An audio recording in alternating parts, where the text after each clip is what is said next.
Hi, welcome to another episode of Kasper On BI. Today we're going to talk about something interesting. Today we're going to talk about accidental tenant administration. So you're a BI developer, you're working on business intelligence products, you're working on Power BI, you're working on DAX and data warehousing and modeling, but all of a sudden no one is looking at your tenant administration too, so you have become the tenant administrator too, as part of your job, as a side gig. This happens quite a lot. And the term accidental, I borrowed from accidental DBA, which is quite regular in the SQL Server world, or where you're as a developer, all of a sudden become the administrator of the SQL Server database too. Well, this happens in the Power BI world too. So today we're going to talk about someone who is also an accidental tenant administrator as a side gig besides his actual job. We're going to talk to Marc Lelijveld, who is an MVP here in the Netherlands on Power BI.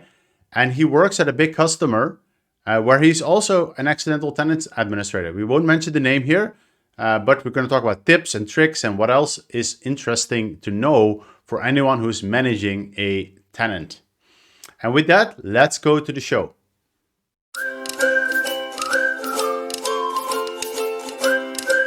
So, hi Marc, welcome to the show. Great to have you here. It's great to have another Dutch guy on the show too. That's also really good. Maybe you can share a little bit about yourself and the company you work for. Yep, sure. Hi, Kasper. Thanks for having me. My name is Marc. I'm working for Macaw as a data analytics consultant. I'm doing that now for almost 3 years, and I'm also awarded as a data platform MVP. But mainly active in the Power BI area. Yeah, I know. That's why we know each other too from all the Yep. conferences. Now, unfortunately, with the corona, we actually won't be able to see each other at events, but I hope that changes soon. Anything interesting you can talk about yourself? I do follow you online and see all the crazy bike riding kilometers you make. I'm happy if I make 30K, that's it, but you go 100 and more. Yeah, that's true indeed. Besides my hobby with Power BI, my other hobby is actually riding my bike, and yeah, it differs a lot. Sometimes, if the weather is good enough, I go into the forests, and then I probably go for 50 or 60 kilometers. But if I ride my road bike, it's easily 100 or even more. Oh, wow. I think my top is now at 220 or something, but that's an accident. I once did almost 100 and I was dead. So I'm definitely not, yeah. So let's talk accidental administrator. I know that you're the admin of a large Power BI tenant. We won't mention the customer name here today, but you're an accidental admin. And with accidental admin, I mean, it's not your full-time job. Like you also have other things to do. So maybe you can talk a little bit about it and what you do and what's going on there. Yes, indeed, I'm an accidental Power BI administrator. I'm doing that for 2 till 3 days a week, together with my counterpart at the client side. I'm just hired by this client, and my role is actually to looking after the Power BI environment, looking after premium capacities, some gateways, and also a Power BI architecture role. So looking how we can most effectively set up big solutions and make it scalable over time. Nice. So 3 days a week. Accidental DBA and architecture role, and probably solving some nasty problems with Power BI too. Yep. So what are some of the tasks you do on that for those accidental tenant administration? Well, sometimes people, for example, request a very basic thing. They request a service principal, and we whitelist service principals so we know what's going on, who's connecting to the Power BI environment using the APIs. But that is kind of a basic thing. If we agree with the approach that they've chosen, then we whitelist them using a security group. That's one thing that I do. That's more an administration thing almost. Another thing what I do is also monitoring the premium capacity metrics, see if we have some outliers there. And that definitely happens every now and then. So if one of the workspaces and the data sets and data flows in there start consuming a very high amount of the CPU of memory, then we're actively looking into it, like what's going on there. Did they massively increase the So- data set size? So or what do you anything actually else do? going on? What are some of the steps you take? Well, looking after the metrics, that's the first thing. And if I spot something interesting in there, I first contact the team that is working on that solution. And then most likely I just jump into the solution and start using tools to analyze their what the search engine underneath is doing there. So then I can really go on board in that solution, use Deck Studio, use other tools to just see what the model looks like. What is it most of the time? Most of the time, it's calculated columns, or it is that they loaded the entire table with loads of columns that they don't need. And recently, I had an interesting case where you had a decimal number with 6 digits behind the comma. What was not necessarily needed for the use case that they had. So we took it down to only 2 decimals, which saved half of the model size, actually. Yeah. So is it the memory size that is most times coming up, or is it CPU? I think that most of the times memory size. And CPU sometimes, but that's mostly if they trigger all the refreshes at the same time. But that's what we try to manage, and it differs a little bit on if they are on our shared premium capacity. A little bit confusing name, but we have a shared premium capacity. And if you see that they are really high consumers, they can get their own premium capacity, and they're in full control of their own premium capacity. Yeah. So what do you think about, because we're talking about a lot of the refresh in the memory size, but the Gen 2 will be interesting for these use cases. Definitely. We have been testing with some of the premium features already, with the Gen 2 features. I'm definitely curious how it will work out on a larger scale, because now we just tested with one capacity, but I'm just curious to see what will happen when we onboard this entire client environment to the Gen 2. Yeah. Because now the scalability is sometimes a kind of our biggest challenge, actually, especially with things like month closure, when they want to refresh a little bit more often. And I think the auto scale functionality will definitely help there. Yeah, that's pretty cool. I'm actually, so we've seen it at some customers, so I'm actually pretty excited about it already. So maybe another question is like, what maintenance do you do as a tenant administrator? Like do you check the tenant settings occasionally? What else? Well, I'm also some of the big solutions that we have on the premium capacities is also proactively looking at them. So not only if something is going on there, just looking at usage. And that's not only on our premium capacities, actually. It's also, we set up a Power BI monitoring tool where we monitor the entire tenant, everything that's happening inside of Power BI.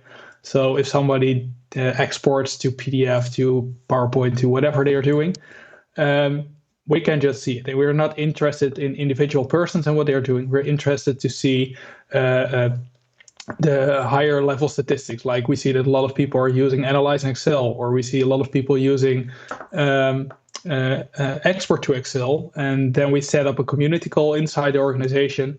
So our internal community to inspire them that there are maybe other or different ways of reaching the same goal. So it is for us also an input to see what are people doing, what are they interested in, and how can we inspire them to do it in a different way or a more effectively way.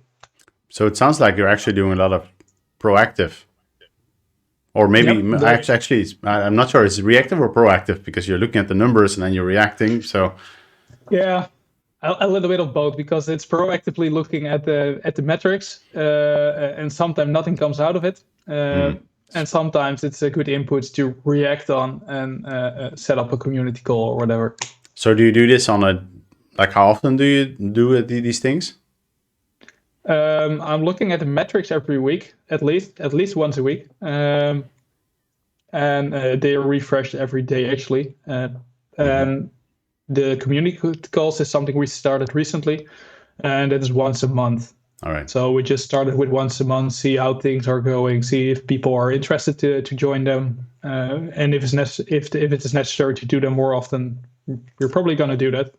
But besides that, we opened up different channels as well in Teams where people can raise questions, help each other out, and we actively communicate if things are changing on the tenant. because new features are enabled or disabled or whatever. Yeah. And so do you do the same for the capacity metrics, or do you also once a week, all at once, or do you do that more often? Well, in the capacity metrics, I'm a little bit more reactive. So if something is going on, I will start looking at it. But it's also at least once a week. And there were some periods where we had some issues with premium, and we were peaking on CPU and memory all the time. And there are other moments that I look at it a little bit more often, simply to see if things are getting better once we change something. Yeah. For example, the memory allocation that you can give to a specific feature, like data flows. That's one of the things that we increased on our capacities. I believe by default it's set to 20% memory allocation. And we increased it to, for some capacity, even to 60%. Oh, wow. Simply because we use a lot of data flows before we pull the data into the data sets. Interesting. And so for the usage reporting, you mostly look into what people are using, but you're also interested in other areas. Do you use it for other, and also how did you set it up? How did we set it up? Yeah, that's a cool thing actually. We leverage all the Power BI REST APIs, and then we use logic apps, so in Azure, to get the data out. And there we combine a different API. So we have the get workspaces combined with that we get all the data sets that are in there, all the workspace users, reports, dashboards, and everything. So that's more our metadata that we combine with the activity API. We save that in Azure Log Analytics or Azure Monitor, whatever you want to call it. Yeah. And of course, we build a Power BI report on top of that. Cool. So you've probably seen what's coming, right? The Azure Log Analytics integration with Power BI. So that's going to save a lot of hassle, hopefully. Yes, I think it will even be an extension to what we already have. Yeah. Because it will also bring new things to the table. Yeah. I mean, initially, the first thing will be more like analysis services trace events. So potentially it could be that can be huge. If you can imagine what the problem, what the things are that is going to be accessible there. Yeah, and in that case, it's also an extension to what we currently have, because we now simply know something is used, somebody opened a report or somebody refreshed the data set, and that's it. Of course, we can see how long the refresh took, but we can see the metrics inside the data sets and inside the different solutions. And what about license assignments and stuff like this? Do you do that too? Or is it a different department? No, I'm not doing that. We're actually not responsible for that. This big client is actually worldwide. So they have central IT, where I'm part of. I don't think it's even called IT anymore. But, and then we have local IT. So if some user within the organization wants to have a license, they request it at our local IT. And local IT has a number of licenses available. And if they need more, they align with central IT. Oh, yeah. Okay, that's interesting. And so you probably also need to work with other admins, no? Like Power Platform, Azure, Office. How does that go? Yep. We, especially on the Power Platform, we collaborate a lot with the other teams. Although it's one Power Platform, Power Apps, Automate, and Virtual Agents are with a different team within this organization. So we have bi-weekly calls with them to see where our areas are overlapping. For example, the Power Platform Admin Center. So we just align how do we work with the gateways? Do we share the gateways, or do we set up different gateways for the same purpose, because we don't want to bother each other?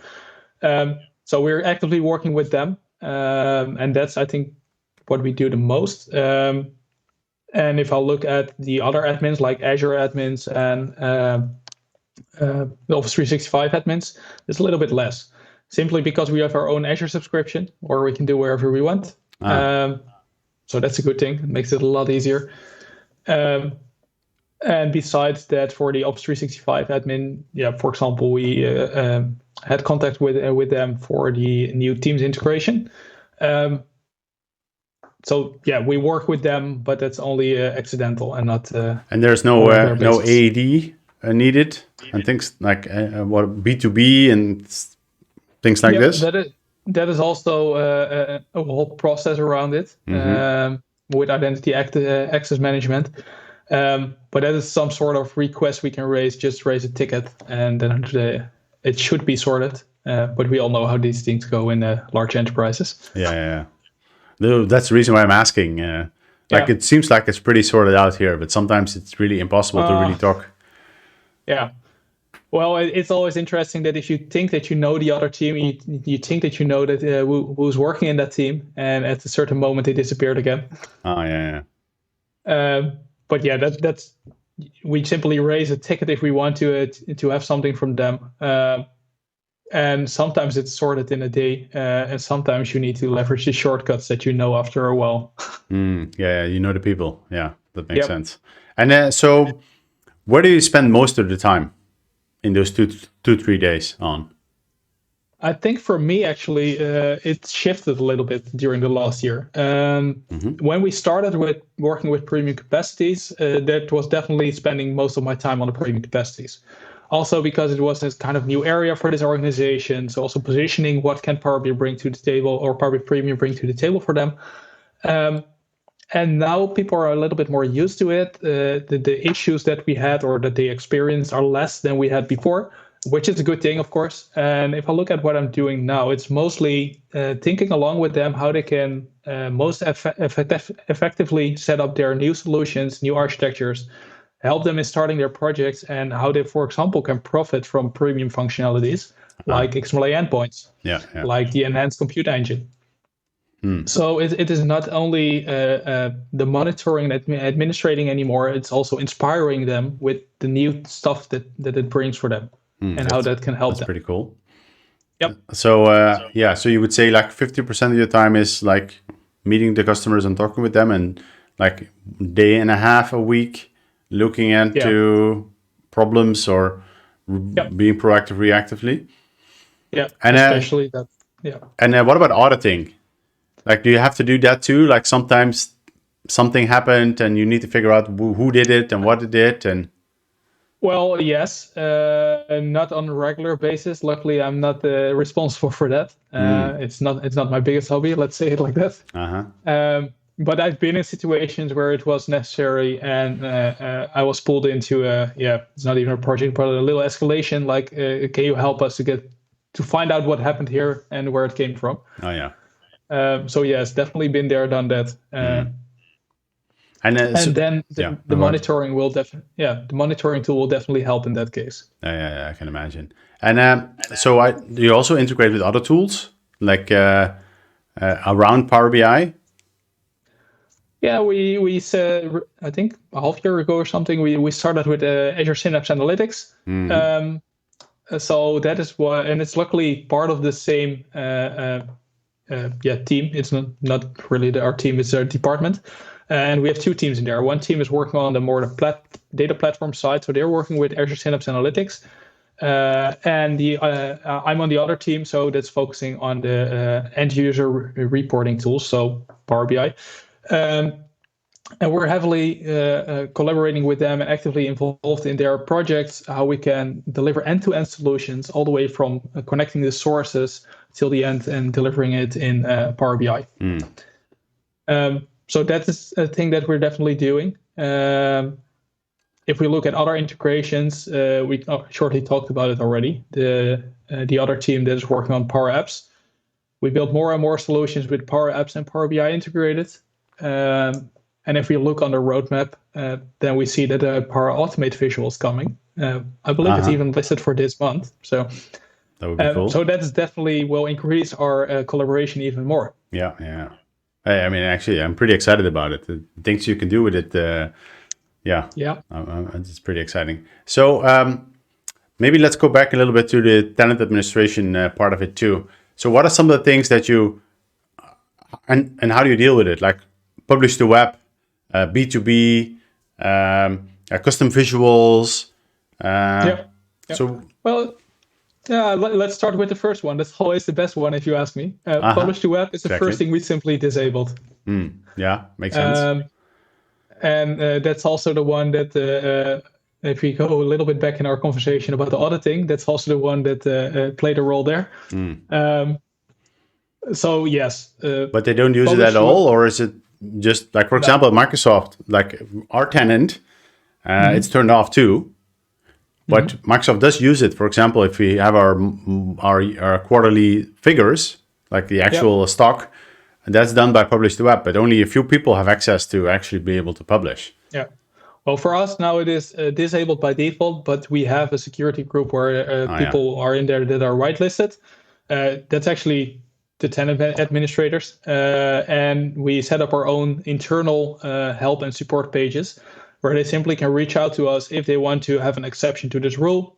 And then we first have a conversation with them if they actually need it or Yeah. they confuse it with something else. Oh yeah. And that's what happens a lot actually. And then yeah, okay. So that's tenant administration. And what about like custom visuals? Custom visuals is actually open to everyone, but we strongly advise them to focus on the native and the certified custom visuals. But also because before we started actively looking at the custom visuals, a lot of people were already using it. And with an enterprise at this scale, it's very hard to just tell them from one day to the other, like, hey, we're going to disable this. Yeah. I don't think we will make friends if we do that. No.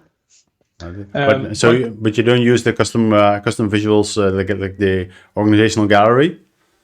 no, we're currently not used. We have some plans around this, but we're kind of waiting for getting more insights in what custom visuals are actually used. Yeah. And based on that, we can decide, okay, these ones is what we want to onboard in our organization gallery, and then decide if we disable it by default or not. Yeah, makes sense. And so what about B2B? Another interesting one. Yep. Currently, they're not working with the real B2B features. This organization has a policy that every external that's going to work for them simply gets an organization account. So you get your own email address.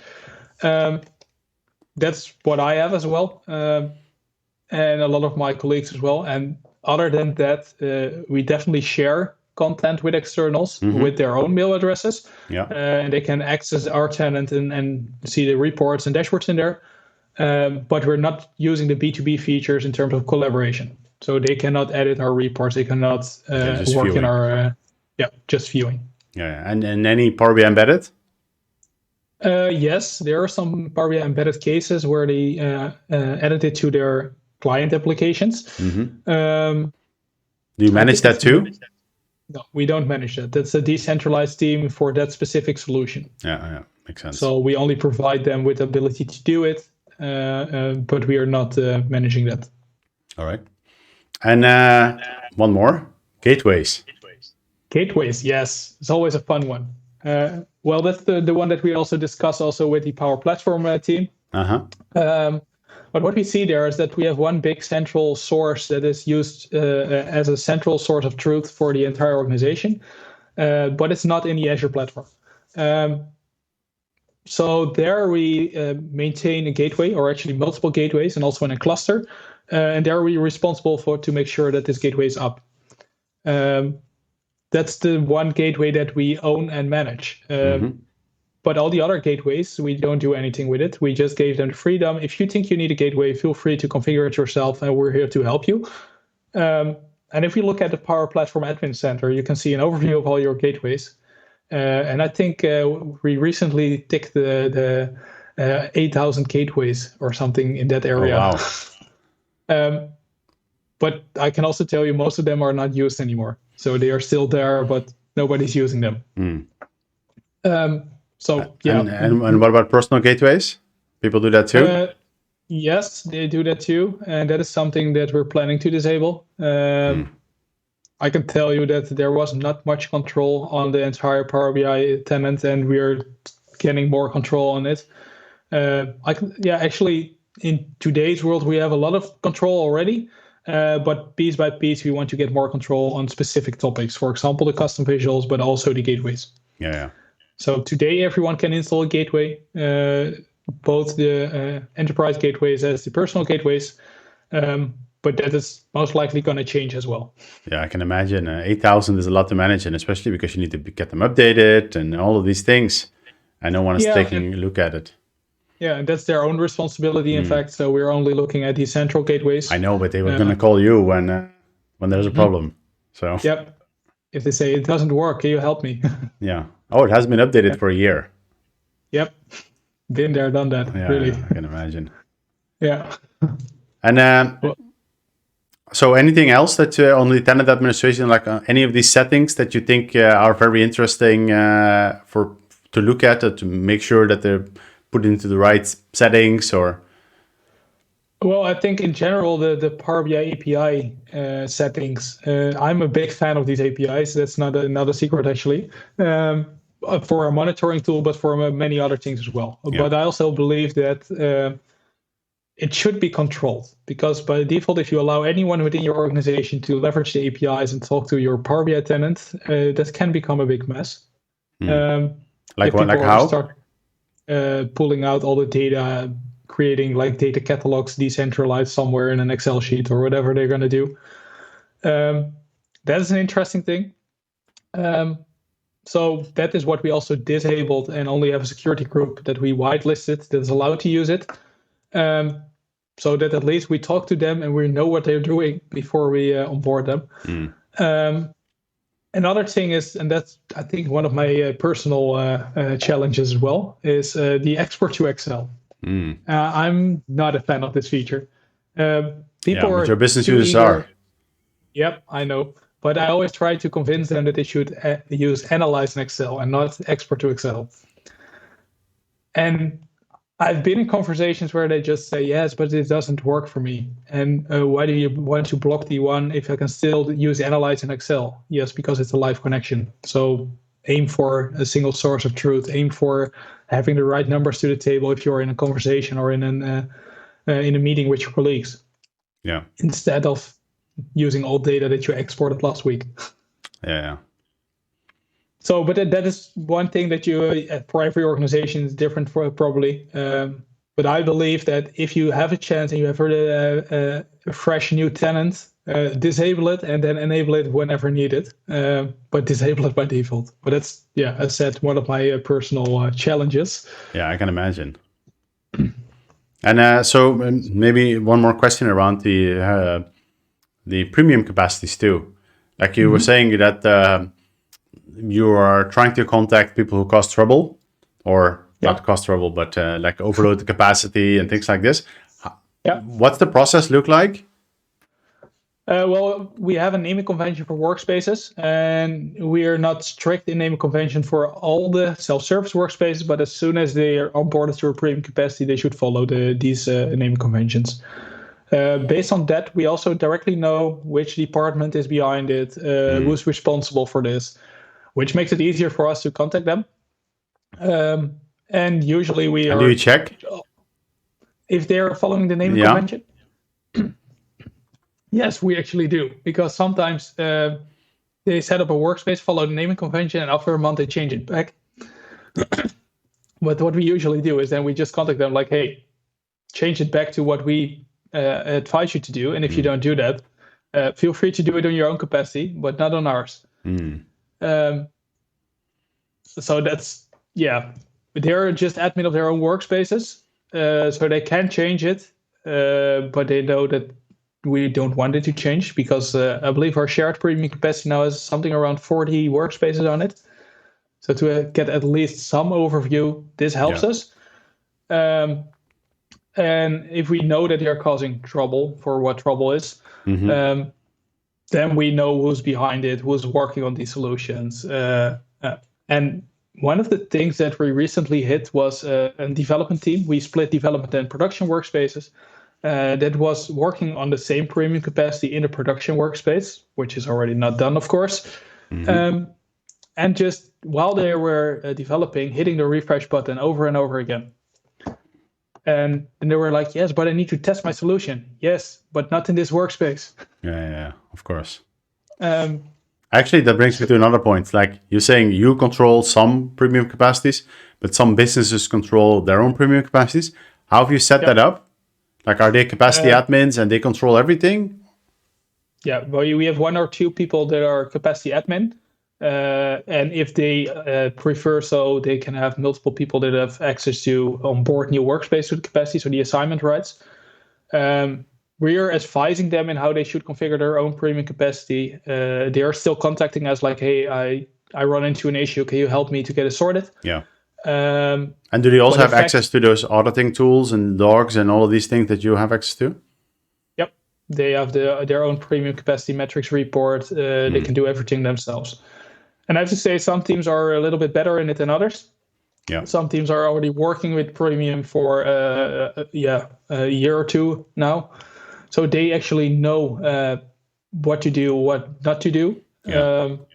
But there are also teams that are recently added or kind of new to Power BI, and then they need a little bit more guidance. And is there anything too, like maybe in your shared capacity, do you do anything like cost management too?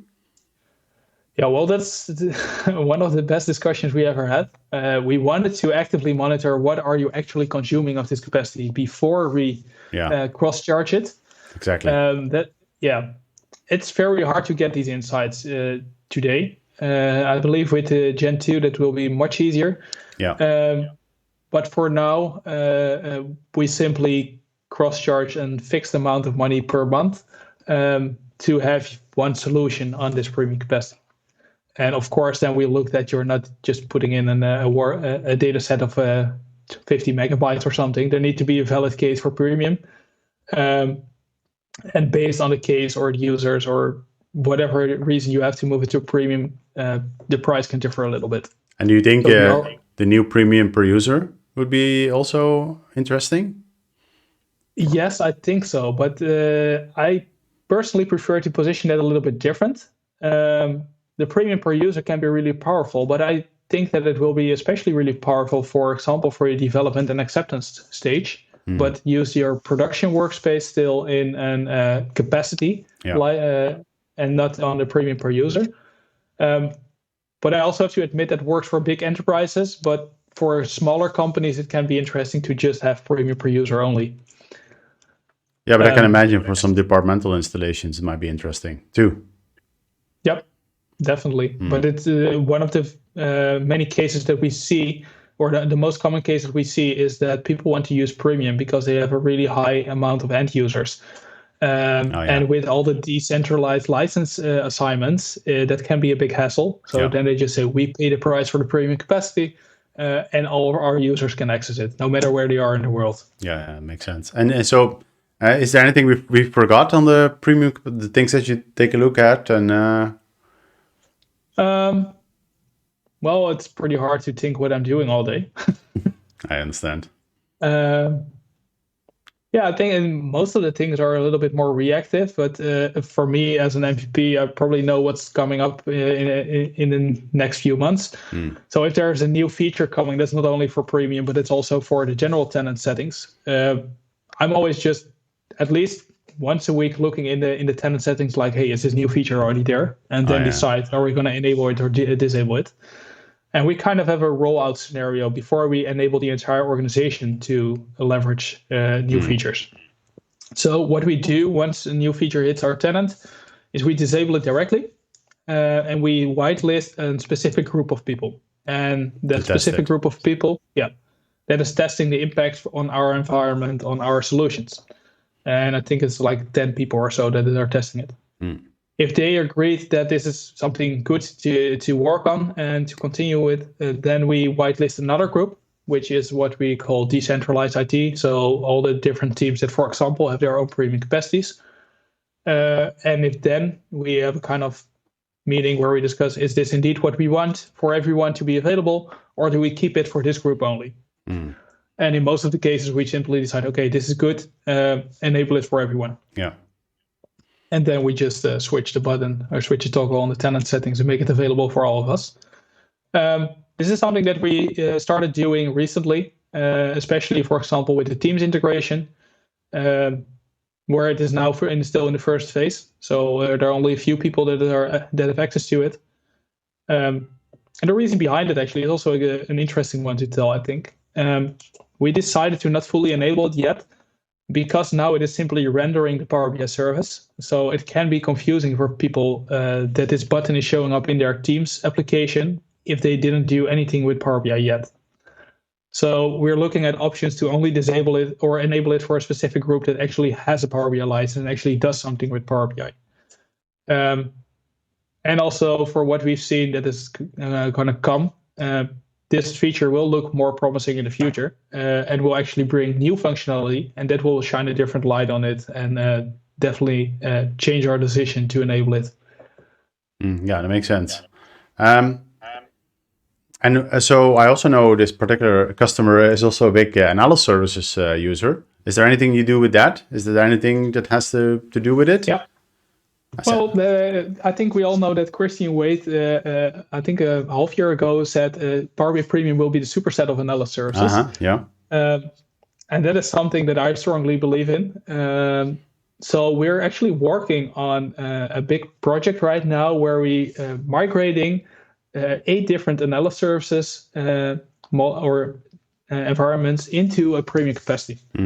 So we're migrating the entire models, rebuilding some of them even. So for a few small ones, we decided we do it simply lift and shift. Yeah. So we use external tools, pick it up and drop it in premium.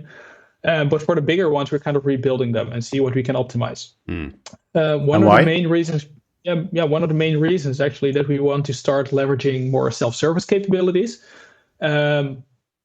Of course, also composite models that's going to come. Not that analysis services is a blocker there, but it can be a little bit more challenging. And also because we saw that there's a lot of overlap in these different models. For example, we have a shared customer dimension. And with analysis service, we're pulling in this dimension for every model separately. And now we can leverage data flows in Power BI, and especially with linked entities on Power BI Premium, we can drive it towards one central entity for our customers that is leveraging all our different models. And also just having one version of the truth by having the same customer table in all of them. And I just take customer table as an example, but there are many more. Interesting. Okay, cool. Okay, so maybe the last question. Let's say I am a Power BI developer, bombarded accidental tenant administration. Yeah. How do I get started, and what are some tips and tricks? The first thing that I would say is get started with getting an overview of your environment. I know that Parker Stevens, another MVP, has a YouTube video about setting up your own monitoring tool. He does it directly in Power BI. As I told you, we did it with Azure configuration. No matter which approach you choose, I would say first try to get an overview. What does this environment look like? And from that point onwards, you can focus on specific items that you see. Also, the very first thing you should check once you have admin access is publish to web disabled. And if it is enabled, what is already out there in the open. Yeah. For new tenants now, it is by default disabled, but in the past it was enabled by default. So that's why it's always the first thing I check. And then I think you will never be a tenant administrator on your own. So align with your colleagues and take it step by step. Don't switch everything off from one day to the other, because your end user will probably be angry. So make them part of the process. Share with them why you're doing this, why you think it's better to enable or disable a specific feature. Yeah, and actually, maybe we didn't touch on that, but how do they get in contact with you? As in this client, or? No, and it's just the. I mean, as a business user in the Power BI organization, how do they how do they know where to contact the Power BI tenant administrator? Like how does? Well, you have the get help button on the right top in the Power BI service, and the links behind that you can customize them. As a Power BI admin, you can customize them. Yep. And we set up just a simple SharePoint site where people can find us. They actually see our faces directly, so they know who they're talking to. They can contact us using the SharePoint page, but they can also find best practices, onboard for our internal trainings, and we share templates there. So get started with your first Power BI. Here's our corporate identity template. So that is mainly how they find us. Plus, we're actively sharing our thoughts and what we're doing on the Teams environment, where everybody has access to. It's an open Teams environment.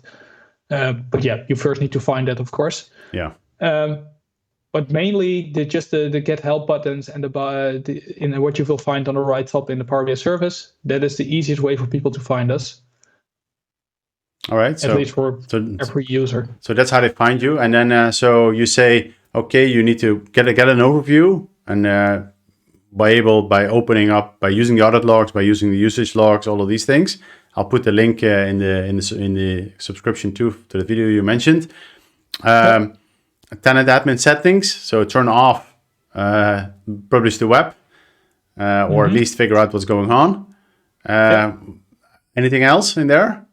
Yeah, then I think you should take it from there step by step. So just align with your counterparts. For example, do we want to whitelist the usage of APIs? Do we want people to be able to export? What do we want with custom visuals? But first, define the impact if you switch that toggle, and then you need that overview. Yeah. So you can just switch it, but you don't want your users to be angry. So just define the impact before you do so, and communicate about it. Give them like 2 weeks, maybe a month, to look at other options, and then finally do it.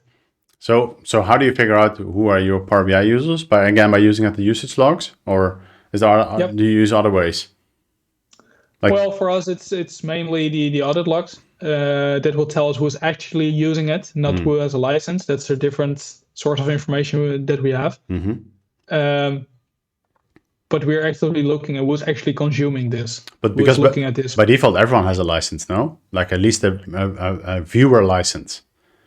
Yeah, a free license. Yeah. And they have a free license, but we are looking at what actually are you doing. And if you decide to disable export to Excel, for example, export to Excel is a specific activity that you can see in the activity log. So then you can see, okay, which users are using this functionality. Yeah.